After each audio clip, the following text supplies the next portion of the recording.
আমি তার আশাতে পথে পথে যেন তার মায়াতে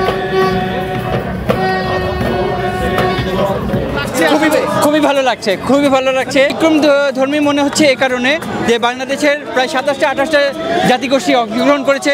সার্বজনীনভাবে আমরা এই নববর্ষটা উদযাপন করছি এবং অনেকেই আছে এবং আমরা বাংলা ব্যান্ড মিউজিশিয়ানরা আছি। খুব ভালো লাগছে সবাইকে নিয়ে। আসলে এত সর্বসাধারণের অংশগ্রহণ অতীতে ছিল না বা হয়নি কখনো, বাট এটা এখন আমরা দেখছি। খুবই ভালো লাগছে এবং আমরাই প্রথমবারের মতো অংশগ্রহণ করছি।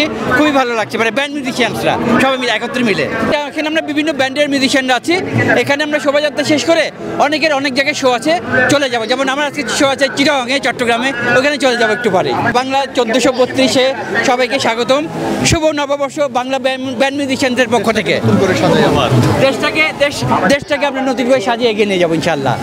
ওয়ালটন আবারও মিলিনিয়ার অফারে ওয়ালটন ফ্রিজ কিনে আপনিও হয়ে যেতে পারেন মিলিয়নিয়ার।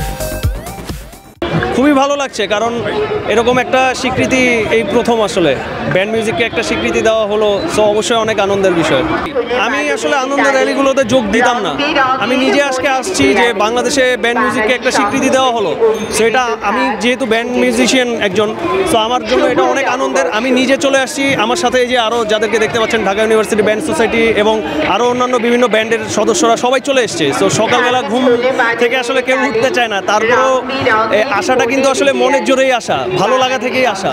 সো এটা আশা করি সামনে আরো অনেক বড় হবে। নিজের ক্যাম্পাসে সবসময় কর্মব্যস্ততার জন্য আসা হয় না, এই র্যালির জন্য হলেও যে আসতে পেরেছি অবশ্যই ভালো লাগছে। এই যে র্যালি শেষ, এখন ক্যাম্পাসের ছোট ভাইদের সাথে একটু আড্ডা দিব, গল্প করবো, তারপর বাসায় চলে যাব।